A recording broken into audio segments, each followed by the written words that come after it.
Hi there, it's been about a year since my last confession on YouTube, and today I thought I'd share with you something that I keep in the back of the van, and that is Soot Off, and it does exactly what it says on the tin. Right, so what are we going to need for the demonstration? I've got the Soot Off, got some soot, a nice absorbent cloth like a towel, and I've got here a carpet sample.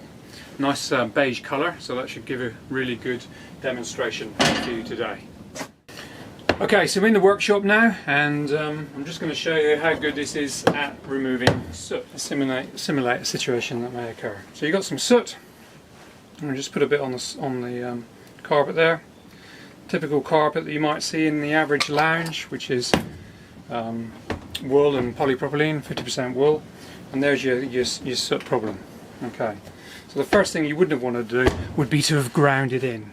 Okay, that would have been a problem. So as soon as you found that situation, probably the first thing you're going to do is hoover it off. So you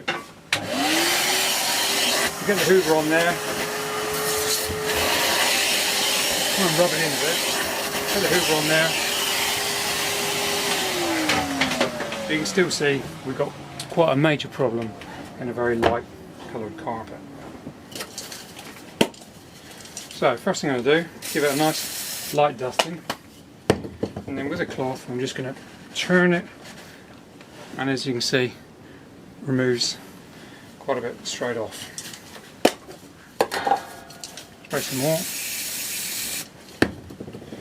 and just with a backward and forward motion, using different parts of the cloth each time,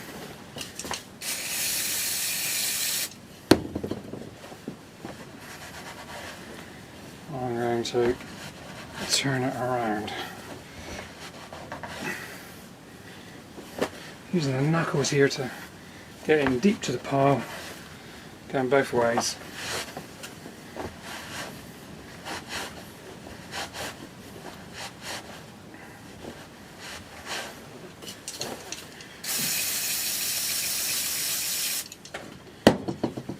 Two or three times.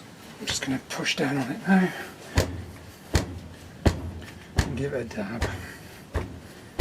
Obviously in various different degrees of soot ingress, then it's going to amount to different problems. Because it's wet there now, you can probably see there's still a patch, but if I dry it off using a hairdryer,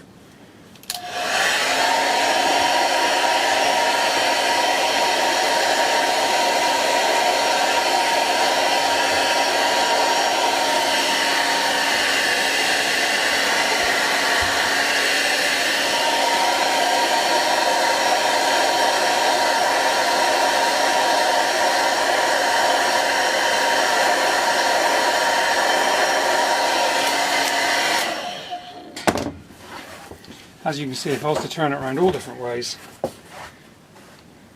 you probably really can't see, although you might be able to because it's still probably a bit wet. Can't see where the soot was.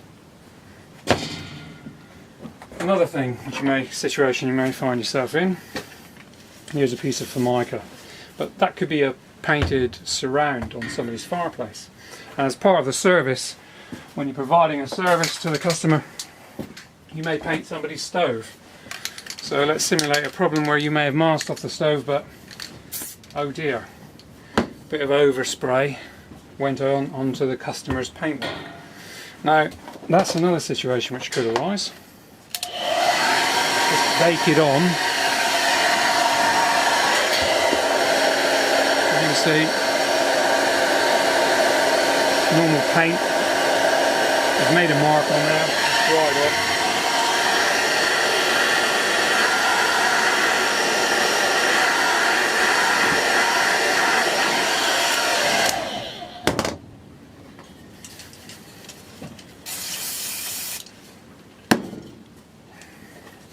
Spray it on, wipe it off. A little bit more.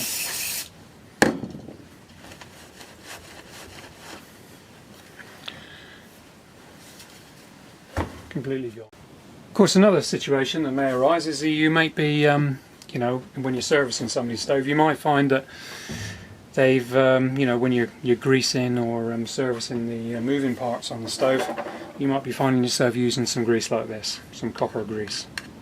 Obviously that would be a terrible shame should you get some copper grease on the carpet.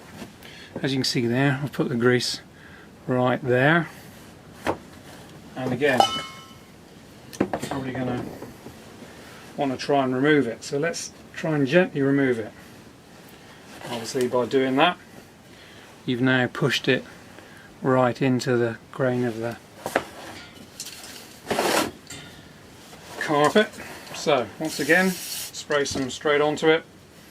This time using the finger I'm going to do some passes.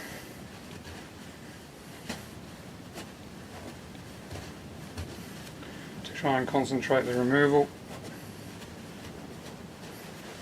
And now I'm just going to blast it in again and then give it a dab.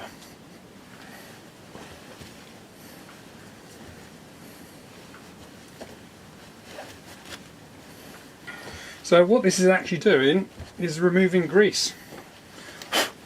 Let's just heat it up just to speed up the drying process.